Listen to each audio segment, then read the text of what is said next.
Tonight on episode 82 of the Guy at the Movies podcast with Joe and Sean, we're going to cha-cha real smooth into some movie news and take a look at the Halo trailer that's for the much anticipated series coming to Paramount Plus, and dive into some of the craziness with Ezra Miller and all that fun stuff that's going on. Of course, we have raves and rants and a whole lot more fun on the Guy at the Movies podcast with Joe and Sean. Change the game just now. I have a rave. These are the best ideas I've ever heard.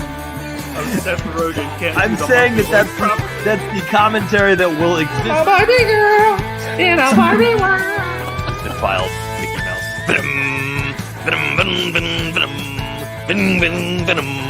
Oh my god!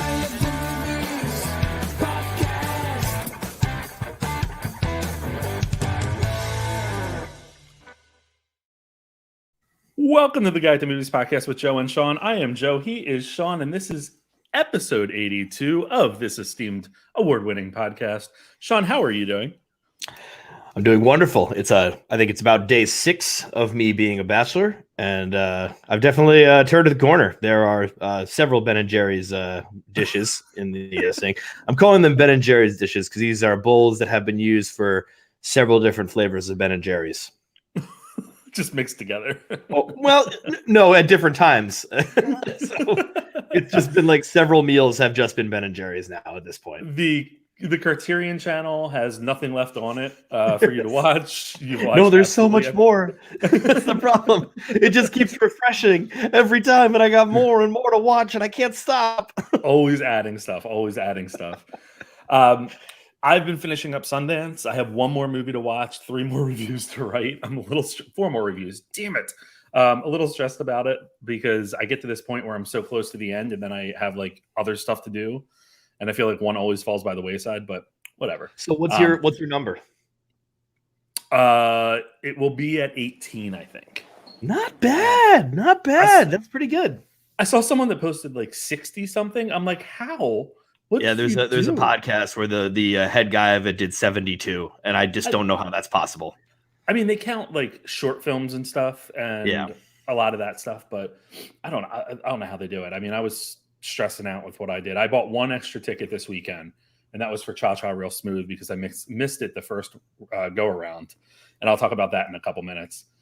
But first and foremost, Sean, movie trailers have been a little scarce in the past week, but we did get 2 things. Today, we got the Texas Chainsaw Massacre sequel trailer that's heading to Netflix. And I would just like to read you the... I'm sorry, but all of that sounds wrong. It's like Texas Chainsaw Massacre sequel to Netflix. It's like none of that sounds proper. Yeah, well, if that doesn't sound proper, here's this. Influencers looking to breathe new life into a Texas ghost town encounter Leatherface, the legendary killer who wears a mask of human skin. And it's like 50 years later.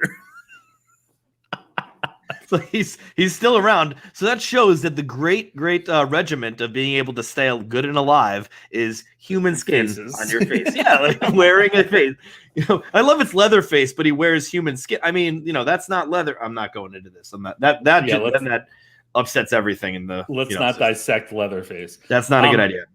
But what we can dissect is we got the first trailer for Halo, the series, heading to Paramount Plus. It's been in development for a long time. I think Spielberg was attached to it at some point.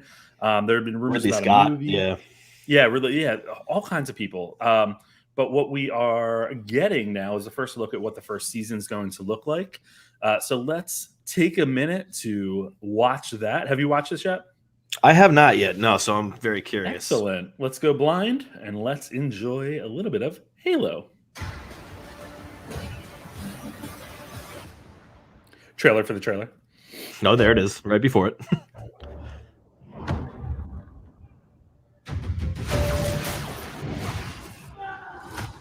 You. Humanity's best weapon.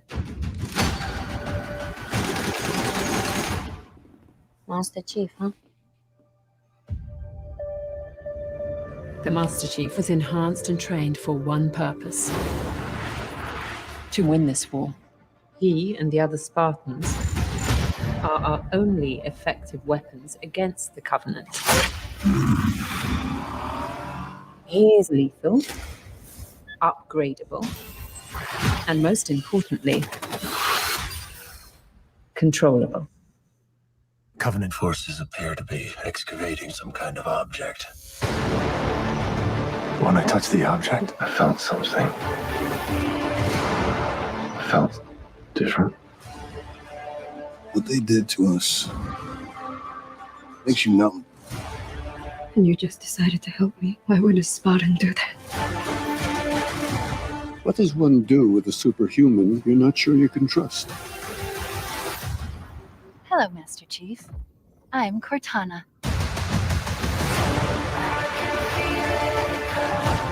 Oh no! Come on, that's cheating. Perfect song. Halo.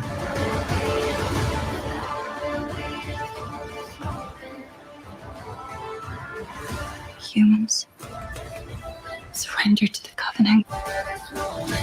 Cortana, I'm gonna need you now.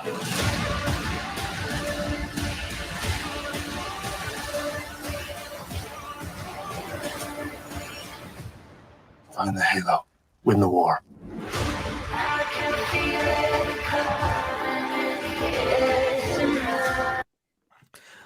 Those listening to the podcast, the look on Joe's face right now is somewhere in between Matthew McConaughey and Interstellar and Shia LaBeouf watching his own movies for an entire 24 hours. You ever see him do that? Well, if I had a list of things I thought you would say tonight, I didn't think you'd say I looked like Shia LaBeouf doing something. Your facial expression, you know what I mean. I mean, hey, I said you look like Matthew McConaughey as well. Here's what I got to say about the Halo series. I've been very nervous about it for a while because I love the Halo games. I've been an Xbox user. I mean, yeah. I guess. I've had an Xbox since they came out, and I continue to have an Xbox. I continue to play Halo on a regular basis. It's one of my all-time favorite games. This is a tall order. I mean, the fact that it's taken this long to develop it shows how difficult it is. But there's a couple things I'll point out. One is that this looks really big in scale and scope, and also kind of reminiscent to The Mandalorian. That's what I was going to say. Yeah. And in terms of the authenticity or how spot on they got it, like the design of Master Chief, he looks like Master Chief, spot on. And even the Covenant, like they're very faithful to the designs of the aliens. And we didn't even see all the aliens because there's so many different kinds. Like there's these little grunt dudes that run around and just like hurl these like bombs at you. And then they're like, ah! They're like little fat dudes. They're the easiest ones to kill. But I think it looks really good. I was in a discussion with someone on Twitter earlier, and they said, "Oh, but like it doesn't have any names in it. There's no one there that's like going to pull people in." And I get that, I do. But I think that if they can stick the landing with the first season, and if it is as good as it looks from that trailer, then they're going to get that word of mouth, and no expectations with the actors themselves in terms of what you're getting from them going in. I'm excited. I'm very excited for this. Yeah, for the names argument alone, I mean, the name they have for this to draw people in is Halo. They don't need names. Like that's it right there. I mean, coming from someone with me, I'm completely foreign to all video games, and so this does unfortunately nothing for me in terms of my excitement of any previous property. But just by looking at this as a sci-fi situation, I'm looking at something where it's like, oh, this is a popular video game. This doesn't look like a video game. It doesn't look like an adaptation of a video game, which is very important because that sometimes those can happen. I think back at Doom. And I don't know why that was the one I thought of, but then I also think about this as cashing in on Mandalorian property, much like, literally the Book of Boba Fett is cashing in on Mandalorian property by deviating. And this is that is a Mandalorian character with a cute kid. I don't know how much the Mandalorian character and the cute kid interact, but it's looking like a lot. And there's a little bit there. They keep these aliens on ice. I saw one alien that was like an octopus thing, and that's it. There's not much else there. We have conflicts of heroes. There's stressors there.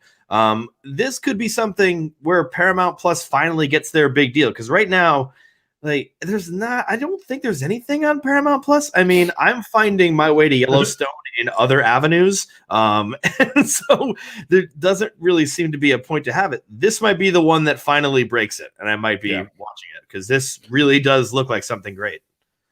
Yeah, I'm pleasantly surprised. Like I said, I was worried about it, but I think it looks really good. This is one that, appointment TV is one thing. I mean, of course, all the Marvel series, I always like watch it within 24 hours. This is one that I'll watch immediately. It just looks really good. I'm so excited, and I hope it's good. I hope there's worlds like they can go in different millions of different worlds. That's what I once again I don't know anything about this. My brother-in-law told me there's more of a story to Mandalorian. Geez, I gotta stop to Halo than we can imagine. Like ducking into every little avenue there, so it should look great. Well, I mean, and think about all the games that have come out. There's been 5, 6. I'm trying to think of the spin-offs like Halo Reach games. There's been like 7 or 8 games, and they all have unique stories. Fun fact, though, is Cortana in that. I don't know if you caught that at the end. Like, hi, Master Chief. She is sort of like his AI, his like guide or whatever. That is the actual actress that voices Cortana in the video games and has all along. They brought her in. So that's really cool. They you could see that they like did her up a little bit to look a little more AI. Well, that was the one thing where I think it was important that character looked like a video game because it's like the Ana de Armas in Blade Runner 2049 situation where there's not AI projection type of deal. True, very true. I don't know. I'm excited. Let's go. It sounds good. March 24th. It'll be interesting to see how we both interact with that as one person is a fan of the game and one person is there's a game so. Well, I imagine it's the same with like Marvel people that watch a series, right? Who aren't big Marvel people versus like who comic book fans, yeah, or like even like Star Wars versus non-Star Wars fans with the Mandalorian and Boba Fett. Boba Fett's maybe a bad example, but there's that. All right, let's dive into what we've been watching. I'm actually going to mention 2 real quick because these are probably 2 of the top of Sundance for me. The first that I have to mention is Cooper Rave's Cha Cha Real Smooth. I watched this last night. Finally.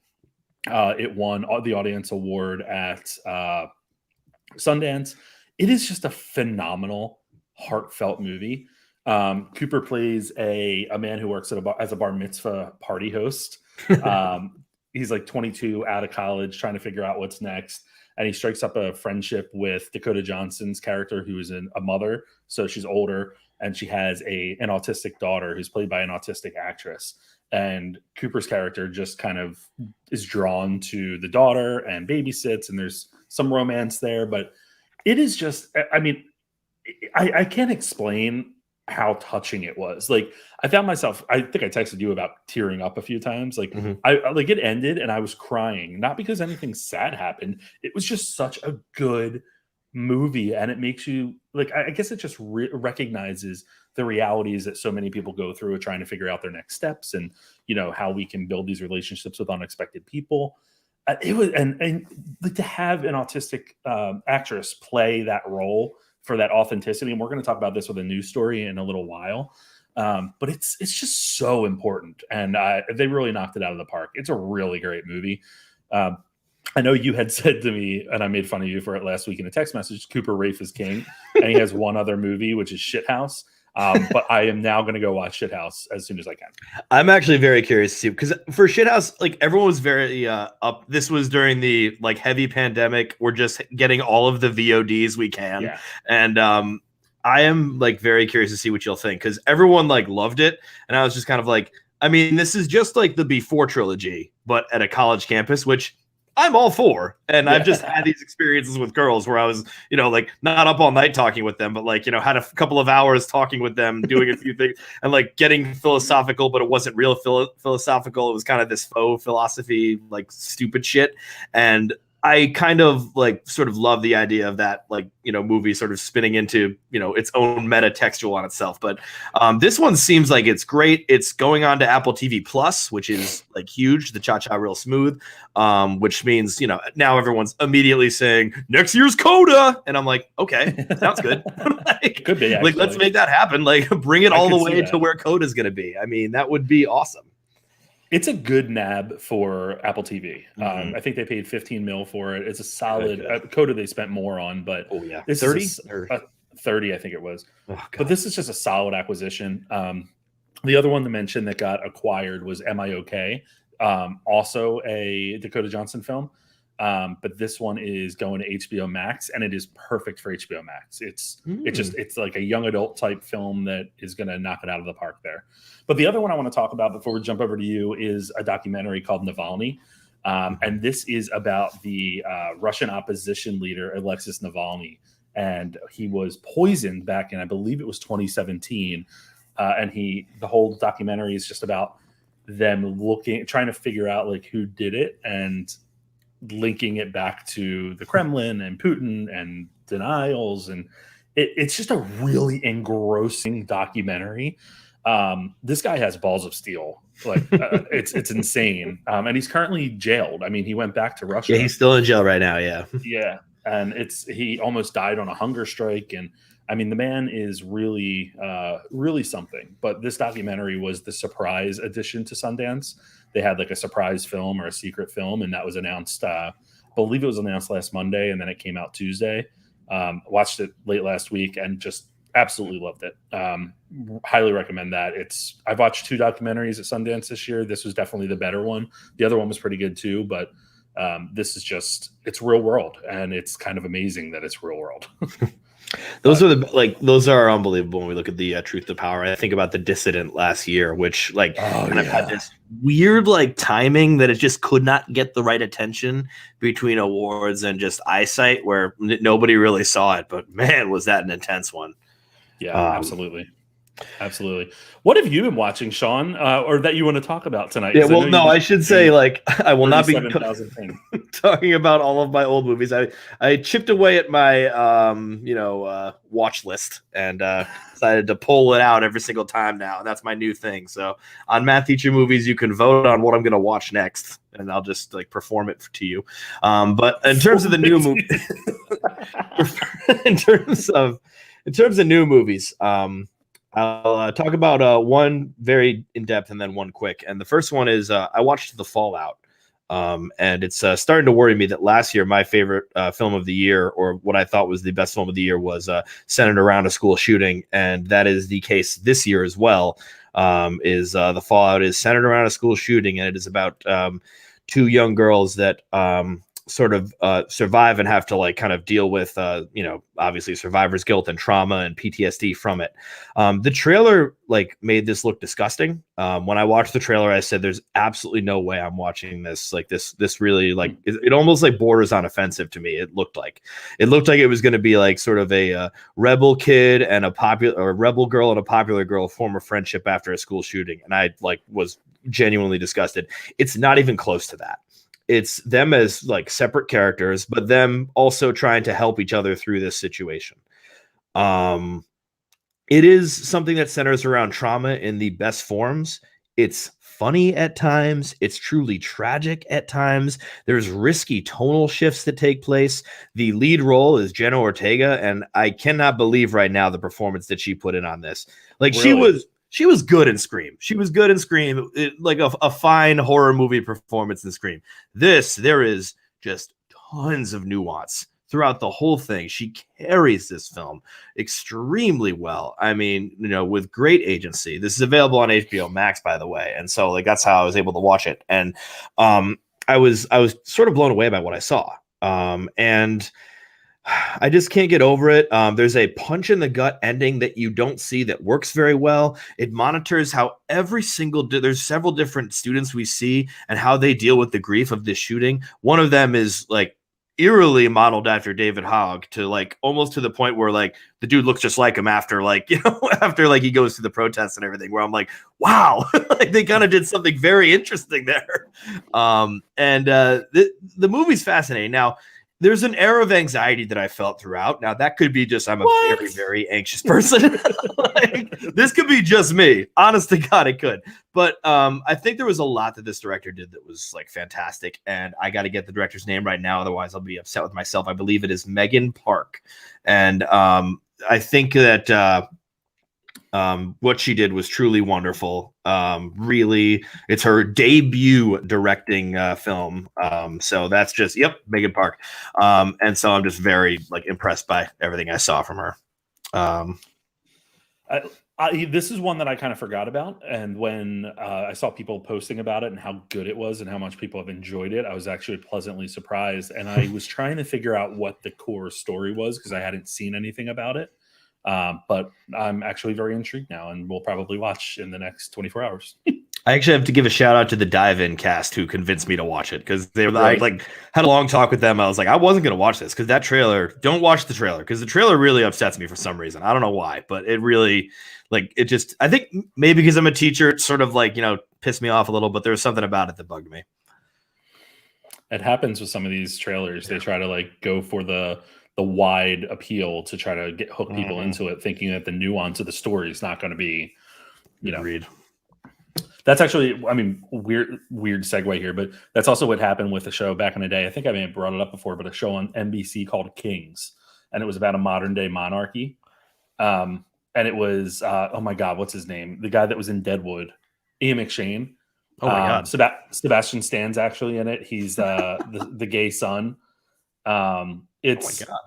It was on for one season. It was incredible, but they fumbled the marketing of it because it's very biblical. And they shied away from that in the marketing because they wanted mass appeal. And people were like, what is this? What's going on here? But if you didn't shy away from the biblical stuff, it would have made so much more sense. And it was so good. I own it. It was one I had to have. So good. I might want to track that down. I got to see if that's somewhere there. I wonder where that is. King's show streaming. It's on NBC. Maybe it's Peacock. It probably Peacock, right? That would be great. Or look, I'm seeing Amazon Prime, but I don't know if you have to pay for that. Well, then you're just buying the season, I bet. Right. Yeah. The other one I want to talk to, I just walked out of, so I'm just going to briefly mention this one. But I saw Parallel Mothers, and Pedro Almodovar is just such an awesome filmmaker, of which I really don't think I understand him completely. And so for that, I appreciate him.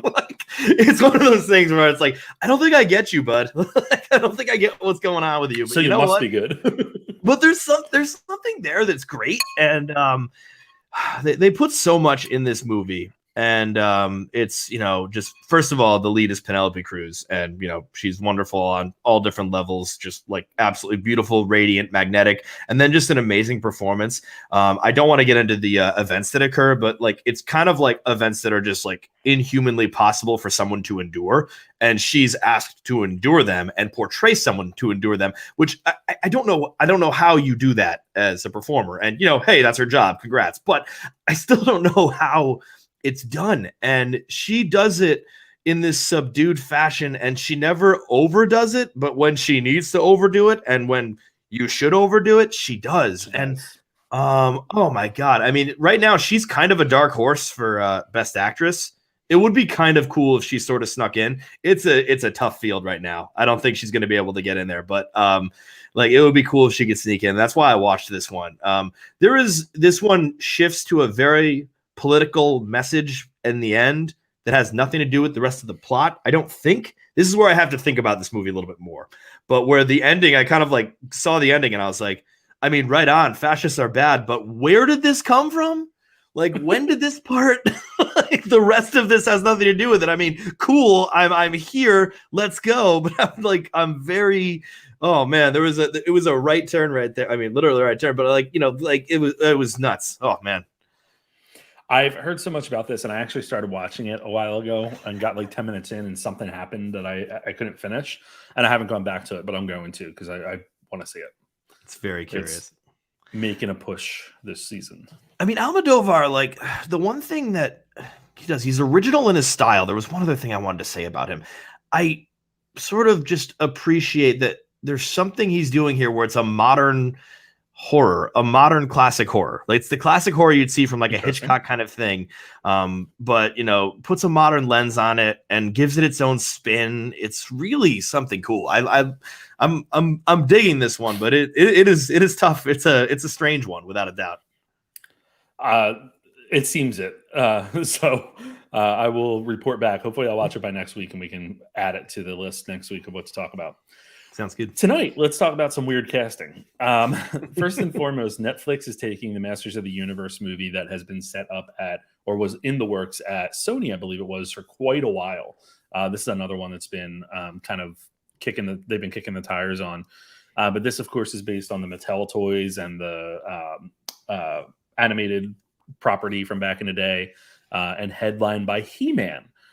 Basically, what we are reporting on tonight, or from Deadline, and what they're reporting on, is that Kyle Allen from West Side Story, he was a shark or a jet or something. He's a ballet dancer. He was in the background. He is going to star as Prince Adam, aka HeMan, who in the film starts off as an orphan who discovers that he's a prince from a distant land and that he must use his powers to save it. He also was in American Horror Story. He was in The Path, so he's had a few background roles, and here we go with He-Man. It's going to be directed by Adam and Aaron Nee, who directed The Lost City, which is upcoming next month, or 2 months from now, March, with Sandra Bullock and Channing Tatum and Daniel Radcliffe. Yeah. And they co-wrote the script with Shang-Chi and the Legend of the Ten Rings, David Callahan. Your face right now says it all. I'm like looking him up, and I remember he was also in the Map of the Tiny Pretty Things, or the Tiny Perfect Things, or whatever it was, and like that film sucked. But if we're really thinking about, but the other part of that is just like he's kind of this, and I am also the same sort of bro. He's kind of this scrawny little dude. I mean, maybe he started working out. He's a ballet dancer, so he's in good shape. Maybe he's got the muscles and stuff. But I'm just so confused by this guy going with He-Man. Like this is the part for Dwayne "The Rock" Johnson. Like but he's busy with Black Adam. But I don't know. This seems like a crazy. Maybe it can work, but I don't know. It's kind of fascinating now that you say that, because I'm looking at pictures and he is like really skinny in the West Side Story pictures. Here you go. I'll share it to the screen here. And I think he's supposed to be, because he's supposed to be like an unfed street person. Like, yeah. But I wonder how they're going to do that. If it's going to be more like, I was going to say Shazam, but that doesn't equate at all. But essentially, like where when he has his powers, he's like really strong or whatever. Well, is He-Man the one who has a sword? And he's like, I have the power. I believe that's him. I get him confused with a lot of things. I'm always like way off base with this stuff. Like when you said Master of the Universe, I had to go do some Googling. Also, where is the live action Captain Planet? This is a perfect time for a live action Captain Planet. I think the problem with that is the Funny or Die video with Don Cheadle is too perfect. And then it's just like, you're not going to get anything better than that, where he turns everyone into trees. Netflix is on it. I'm sure Netflix is on it. I mean, you're going to turn live action into everything, literally. But yeah. Aquaman and Dune star Jason Momoa has teed up his next movie. He's joined the family, and he's in Fast and Furious F10, which I think is the first part of the last edition. There's F10, and then there's going to be F10.5.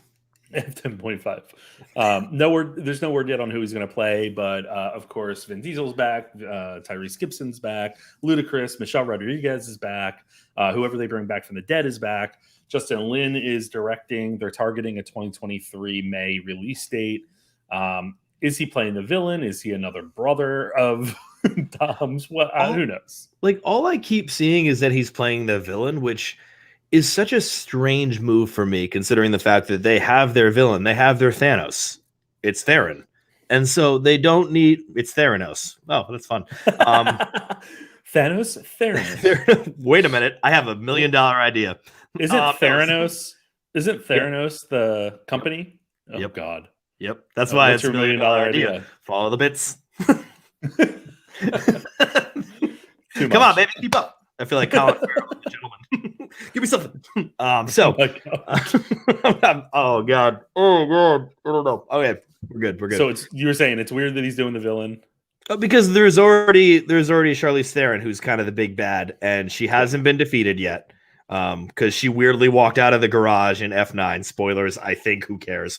But doesn't she keeps bringing people in to help, right? Like, isn't that how? Well, she brought John Cena in, but now John Cena's kind of going back. Or no, he's not back to the barbecue yet, but they had a seat open for him if he wants to go back to the barbecue at the end. That I'm losing brain cells hearing this conversation. I'm now into the franchise, so I hate myself, as much as. Most do. And I'm thinking, but no, I think that when it comes down to it, yeah, he might be some sort of small time villain in here, but I this is fun. This is fun because guess what? This franchise is just ever loving stupid. And like, this is the guy in charge of movies I love that are ever loving stupid, also known as the Aquaman movies. And so it's like, bring him involved in this, have him a goofball. There was a point in F9 where Helen Mirren is in a car for 2 minutes to talk to Vin Diesel, and then she takes off and leaves. That's her only like purpose to be in this. Let's get Momoa in here. Like, bring it on. Like, it's just unbelievable how perfect it is to have him in there. Who else can we have that's like Helen Mirren-ish? Like, Dame Maggie Smith. I mean, Maggie Smith comes out of her cryogenic chamber to do like 2 scenes of Downton Abbey. Then they close her back up because they gotta preserve. We gotta preserve.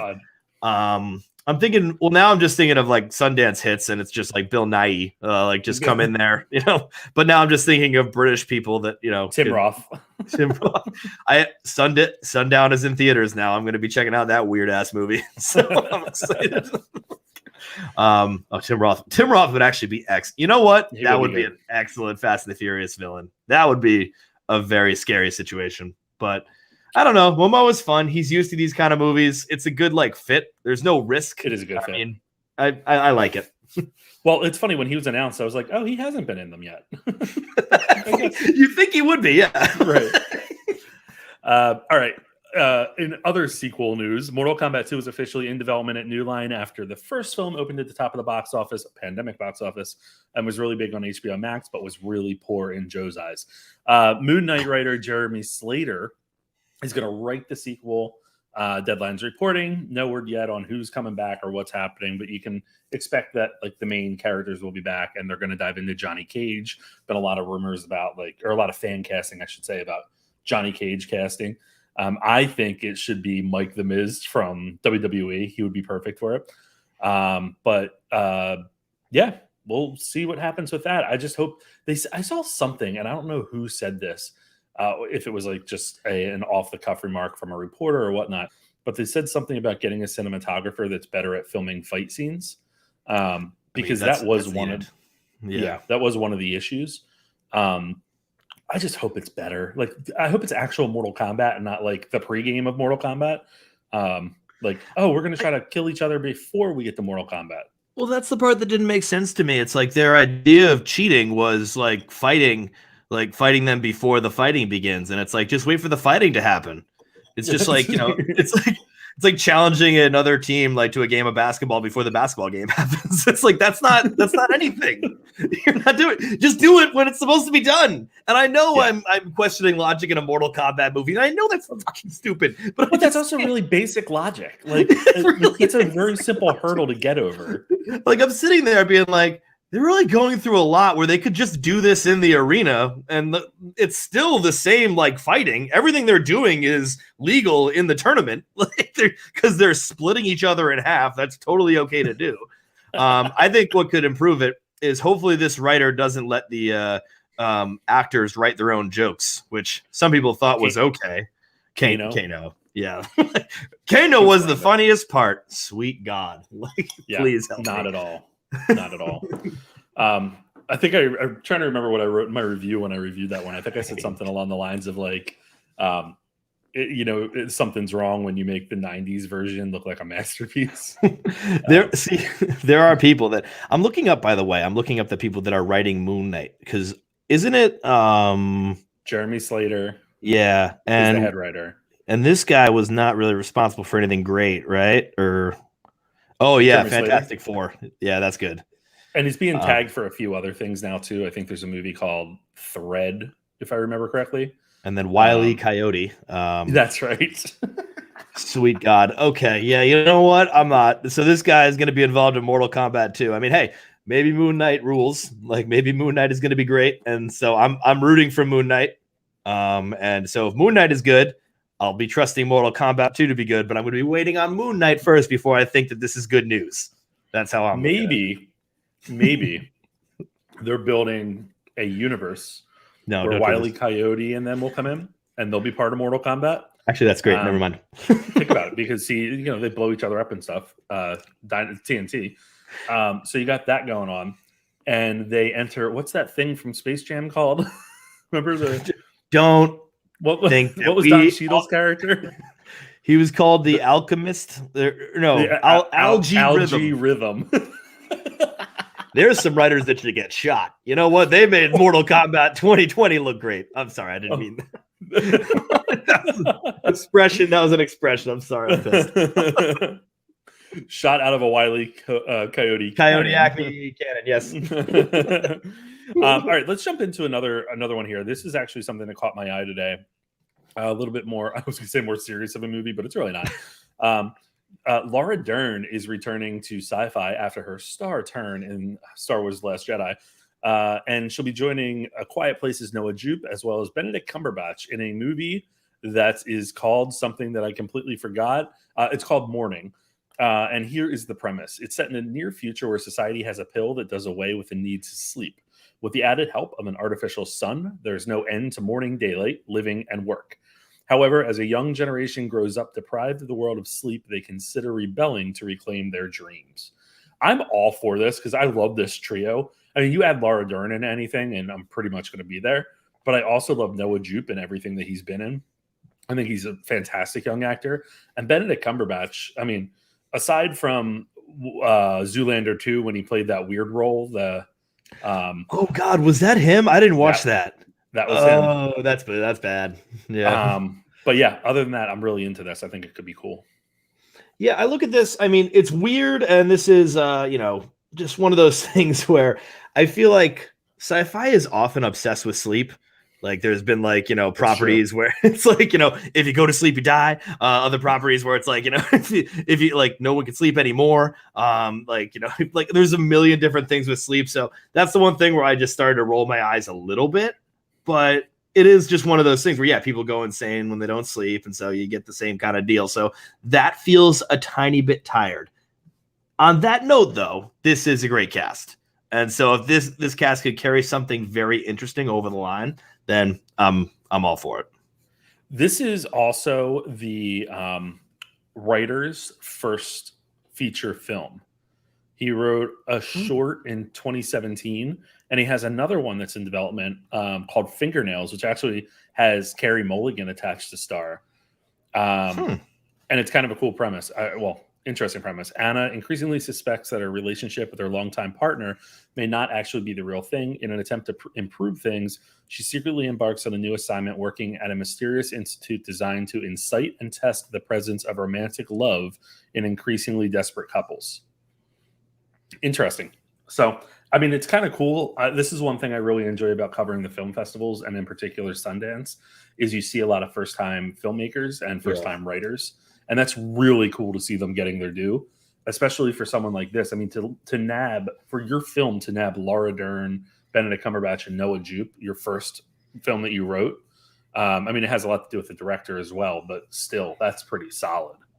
And that doesn't happen often. I mean, we look at we'll just circle back again to Cooper Raiff, and Shithouse did not have celebrities, but with Shithouse, he was able to get some people that are pretty well known, and so that and I think he's even now already being tapped for more stuff. I believe. I think I heard the rumors, but with other celebrities involved. So I mean, bring Cooper Raiff in for the Young Avengers. Oh. Thank you, buddy. Thank you. It would be perfect. That would rule. What are you called if you're a Rave fan? I'm a Rave fanatic. A Rafer. I'm a Rafer. I loved that movie. It was so good. Oh God, so good. All right. So this is one I just threw on a little bit ago because it was announced a little bit ago. But per deadline, Woody Harrelson, Caitlin Olsen from It's Always Sunny, Cheech Marin, and Matt Cook from Man with a Plan are going to lead Champions, which is a film that's actually already wrapped and is being directed by Bobby Farley from There's Something About Mary and Dumb and Dumber. Farley Brothers, It's about the Special Olympics. So it is an adaptation of a Spanish film, Campeones, from 2018. and it centers on a stubborn and hot-headed minor league basketball coach who is forced to coach a Special Olympics team when he is sentenced to community service. This bothers me right off the bat because I feel like it could really lean into some inappropriate humor. What I do like is they make a point in this article of saying actors with intellectual disabilities rounding out the cast to ensure authenticity, and they name 1, 2, 3, 4, 5, 6, 7, 8, 9, 10, 11 actors. So I do appreciate that for authenticity. I just still worry about what are we doing with these comedies about this shit. And we had The Ringer. We mentioned that off air, but I mean, it's tricky because to stand up for The Ringer ever so slightly, it was a genuine advertisement for the Special Olympics and actually involved a lot of like actors there. Now, was it still like, advertised through with distasteful humor from Johnny Knoxville as the lead character? Yes, absolutely. But it was sort of like it had, this is the strangest story. I remember when this came out, it had the Special Olympics blessing and was actually like, used in that sort of property. So yeah. It had that sort of level to it. Now it's very tricky because, what happened was there was a bunch of dumbass frat bros that went into that movie, like, high-fiving, probably not learning the main message there or, and so what did it accomplish? Who knows? I mean, maybe it accomplished something. Maybe there was some sort of tolerance presented. I look at this film and it's a step in the right direction.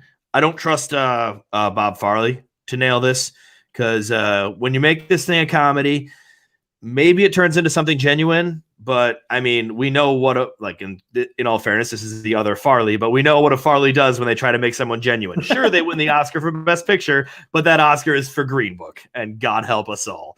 But it's just, I don't know. I'm picking on something needlessly, but that's what I think of immediately. Where I look at all of this, and this could be something that works, and I want it to work. Mainly because I want that kind of message to be out there. I want that to be like done properly. And I feel just hopefully the blessing is given in the same way. That's what I hope for. There's advocates that give blessings in the proper fashion. I feel good about the fact that Focus Features picked it up because I think that says something about it.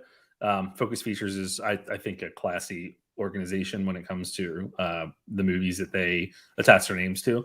What I don't like is that the writer of this, whose name is Mark Rizzo, his previous writing experience, three episodes of the animated series Gravity Falls and 4 episodes of Green Eggs and Ham.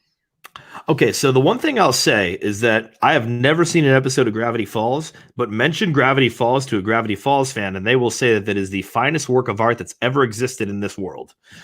I don't know that for sure. I'm not saying that myself, but like some people say, Gravity Falls is the greatest thing that's ever happened, like to humanity. Still, it's just weird to go from animated to that's this. tricky, yeah, or television to this. Like that's a few tough things. True, but I mean, also like how do I say this right? Like, you have to balance humor with authenticity, with respect.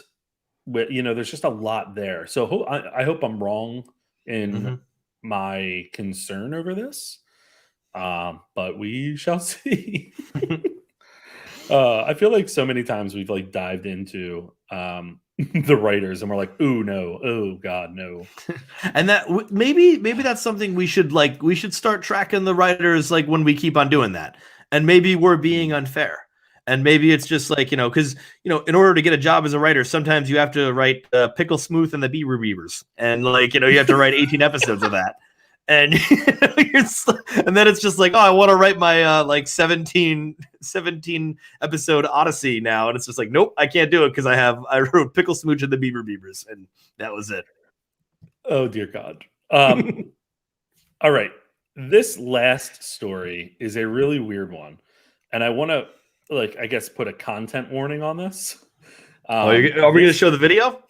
Yeah, I didn't watch it, so this is great. Ezra Miller, best known for playing Barry Allen the Flash in Justice League and the upcoming The Flash movie, as well as Harry Potter prequels, Fantastic Beasts, and all that, where he plays Credence Barebone. This is so weird. I don't know what to make of this. Basically, on Thursday, while wearing a flash ring, he made a video threatening members of a Ku Klux Klan chapter in North Carolina. I don't understand what this video is about. I read the transcript of it, but let's go ahead and watch this. So, content warning again, but here you go. Oh, no sound. This is Ezra Miller, aka the Bengal Ghouls, the Mad Goose Wizard. And this is a message for the Beulahville chapter of the North Carolina Ku Klux Klan. Hello, first of all, how are y'all doing? It's me. Look, if y'all want to die, I suggest just killing yourselves with your own guns. Okay? Otherwise, keep doing exactly what you're doing right now, and you know what I'm talking about. And then, we'll do it for you if that's really what you want. Okay. Talk to you soon, okay? Bye. Like, what is this? What is he even? It makes no sense. It's yeah, that's someone who either a little bit off, needs to get a little bit of help, or at that time was on something. Honestly, it's one of those two. He sounded like he was on something. It really did sound like it was a little bit off, and what he was trying to say. I think both of us sort of stand against the KKK. I think we're not the largest fans again. I don't understand where you have to put yourself out on that one. I don't, it just seems like this. I don't know. It's weird because obviously, take a stand against racism, but this just seems like this weird, oddly specific fight you're igniting and causing something that could go way worse, and it's not solving anything. It's I don't know. I'm trying to think about it. And first of all, this is a public figure that has some scrutiny on him already, so he's one that should just be keeping his head down, considering that's that's what you wanted to say. Yeah, that's the point I was going to make, is that he had that whole choking incident back in 2020, where there was footage of him choking a woman in Iceland at a meet and greet or something. And it's I just don't know. I don't get it. Especially he's stayed out of the fray of, I don't want to say, I guess, cancel culture in a way, whether right or wrong. He wasn't targeted after that whole thing with the choking or whatnot. I don't know what happened behind the scenes, but he's part of a property where someone else was, removed from the project with Johnny Depp. You're in a Harry Potter property. That's one of the biggest properties out there. You're in a DC property as the Flash, and one of the most anticipated movies in a way. I think a lot of people are like, oh God, what's going to happen? But just why put yourself out there? And as stupid as this is, he's wearing a flash ring. Dude. Say this properly, have a prepared statement. Don't be doing it in a moving car. Maybe just make the statement. If this is something you truly believe in, if you believe in the dismantling of the KKK chapter, put at least a notes app, some bullshit things done. I don't think that would get anything done. I don't think that would accomplish anything, but at least for the love of God, it doesn't make you look like an idiot, because you look like an idiot in this. And this is a weird one. You know what's funny to me here, and funny is the wrong term to use, but this was Thursday. Today's Monday. I found this digging through news and seeing if there's anything we missed. I've not heard anything about this. It's so weird that his ramblings and issues kind of just go off to the wayside. Well, of course, to improve my algorithm, I decided to search him on Facebook, and there's something about another thing on White Knights. Another thing on White Knights, the same post on White Knights 3. Okay, yeah, no, this is not great. Oh, and then a post on Justice League. because that needs anything else attached to it that's problematic and controversial. Yeah, they're like, please don't. Oh man, what a weird week for movie news. It was a crazy one. It's Sundance does kind of blow up the movie news, and then right after this now, because right now, like, just Oscar nominations are announced willy-nilly now. There's no official time anymore. So next week is going to be Oscar nominations, so that's going to blow up the news. The BAFTA nominations are coming up Thursday, so news is coming from all over the place now. Are you excited? Yeah, it's pretty straightforward who's going to be nominated, except for there'll be like the occasional upset there. My one big boy right here is Troy Kotsur. Come on, baby. I think it's going to be Cody, but I think Troy Kotsur. Come on now. But I wanted to know that I'm very excited for Oscar nominations because I'm very excited for Oscar season and getting another pool going. But also, I just looked real quick to see if there's any other news that we missed, and there's one about a George Foreman biopic being pushed back 2 weeks by Sony, and I was like, oh, they're making a biopic about the George Foreman girl, completely forgetting that he was a boxer. No.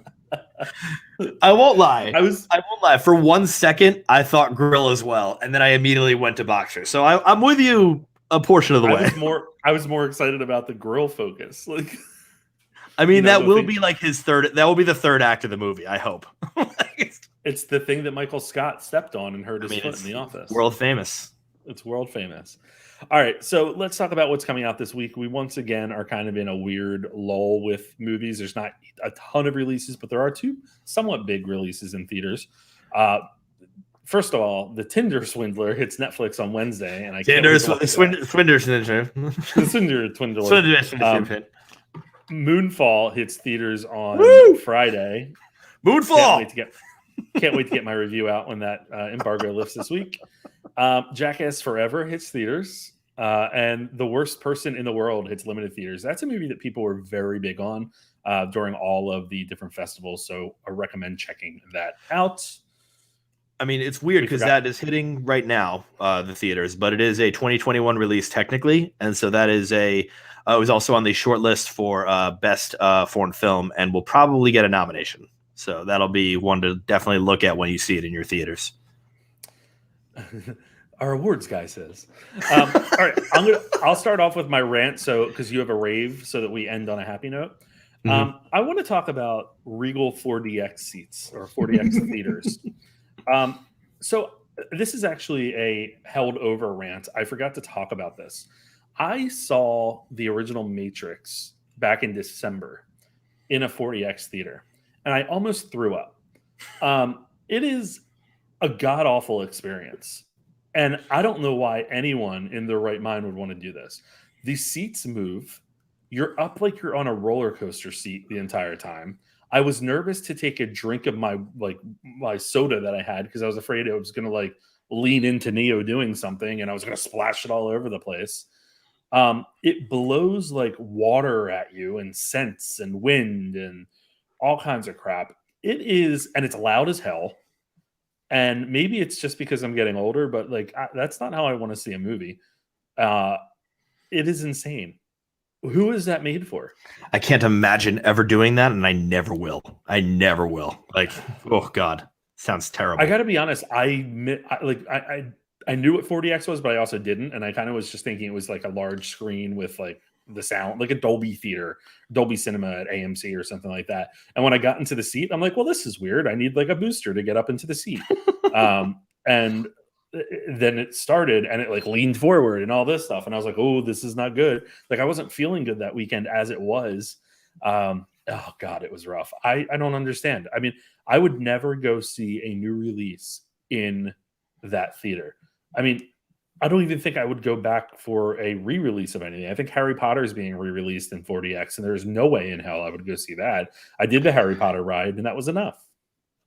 The one thing to remember with this, and I think Nolan did this when the 3D craze hit, which for some reason the 3D craze jumped off, which thank God. But I remember 3D was the largest thing in the world for the longest time. Avatar, remember? Well, yeah, and Avatar was the big deal of it. But then like Yogi Bear in 3D, and it was just why are these all in 3D? And Nolan would mention that like, no, you're like, the filmmaker should do the work in like working on the depth perception. There shouldn't be some 3D technology doing that. I think it's the same with like this, like whatever it's called, 4DX crap. Like, you should feel like you're flying if you're just sitting in the seat stationary. That's what you should be doing. That's the special effect that you should have. But no, like it's instead, like now you need the seats help, which no. I was all over the place. I was a mess. Oh God, I can't think. And like thinking about people that go to the theater and they're like, yes, The Matrix is back in. Like I want to check that out. And they don't know any better, like what 40X is or whatnot. And they decide to do it. And then they get in there and they're like, whoa. There's like strobe lights and shit going off too. It's like a real production. Oh, God, I don't like that. Yeah. Did not enjoy it. But you have a rave. I have a rave, and you'll have to edit this because I desperately have to pee more than anything. Go. And here we are.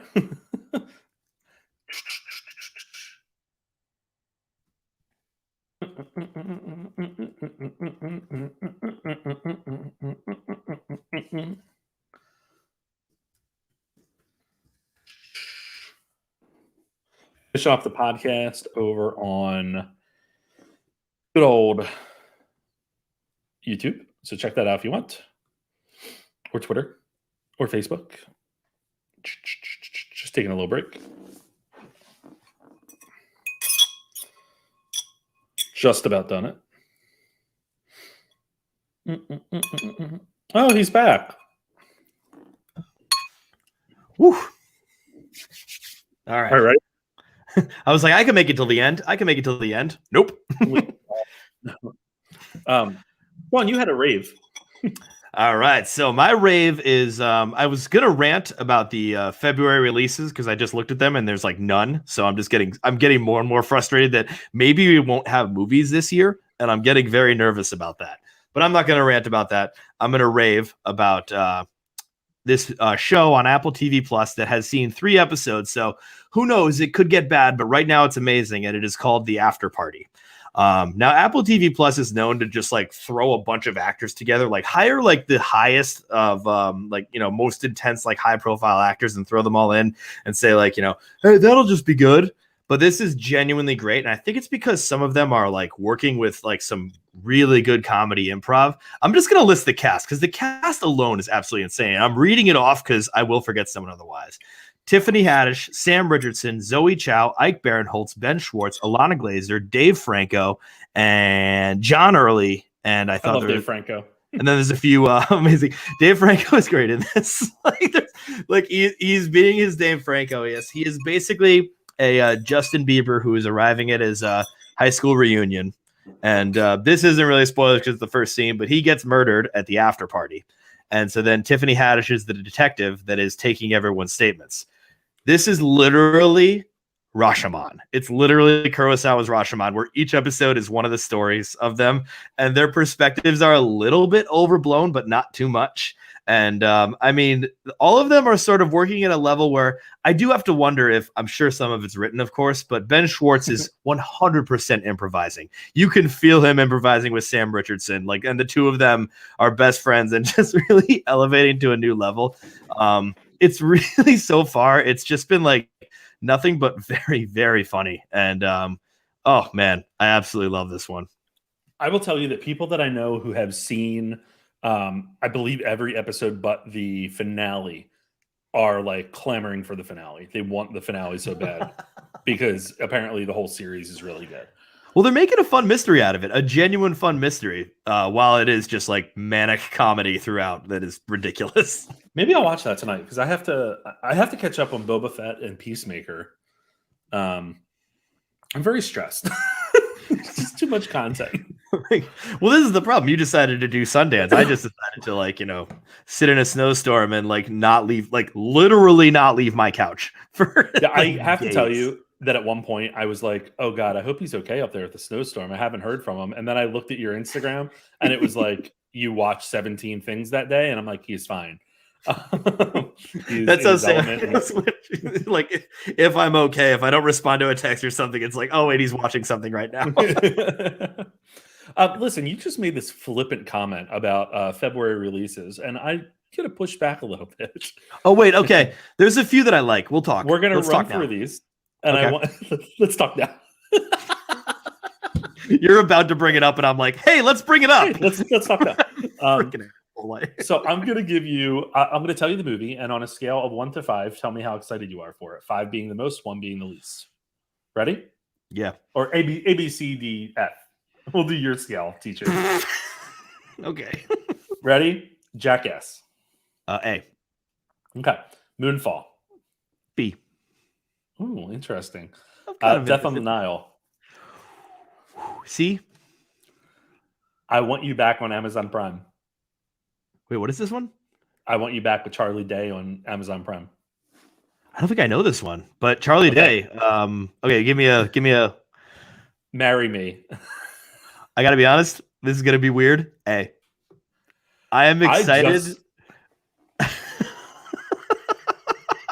Why? I am excited for the shitty 90s rom-com to come back and save theaters, and I think this can do it. I don't think it's going to be good. I don't think it's going to be good. I'm excited for the shitty 90s rom-com to come back and save theaters. It is the dumbest premise in the world. This is what I'm talking. We need this. We need the Matthew McConaughey, Kate Hudson piece of shit. We need the J-Lo before we knew J-Lo could act in Hustlers piece of shit. We need that. We need it to come back and save the theater.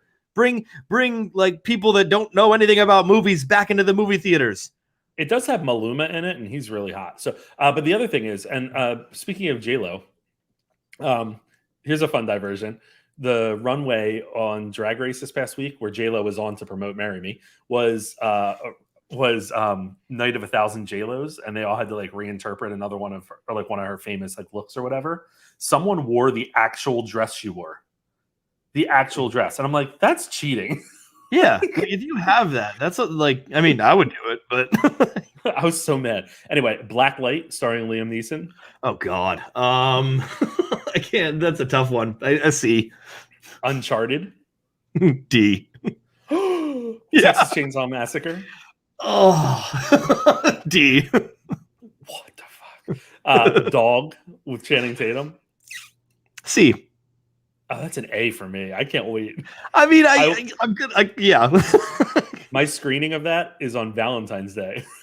Oh my God. I will be spending my day with Channing Tatum as my Valentine. Either gonna watch a dog die or a Channing Tatum die.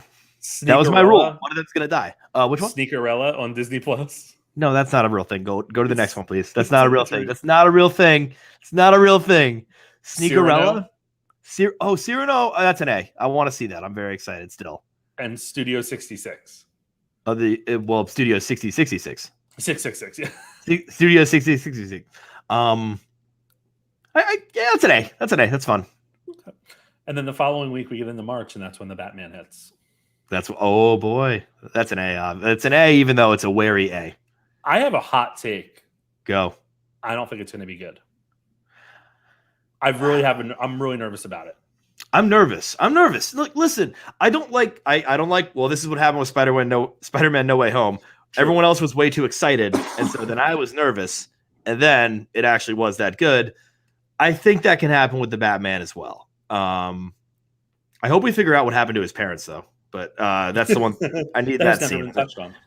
They never really went over that. Pearls, something like that. Oh my God, the number of times I've never seen pearls together. They're always like falling on the ground. Slow motion. Ball bearings, baby. What? Like when you drop ball bearings, they just go everywhere. That's the pearls. Do you drop ball bearings a lot? I've just like that's a thing. That's not a thing. It's a thing. What thing is that? We concluded this episode, and then we did our rants and raves, and then we're doing February releases. Do you want to do Although March I gotta releases? be honest, this is a good segment. We should do the February the month releases at the beginning of the month more often. I like that. We could do that if we remember to. We won't. Really organized. We're really organized. We're very organized. We have outlines.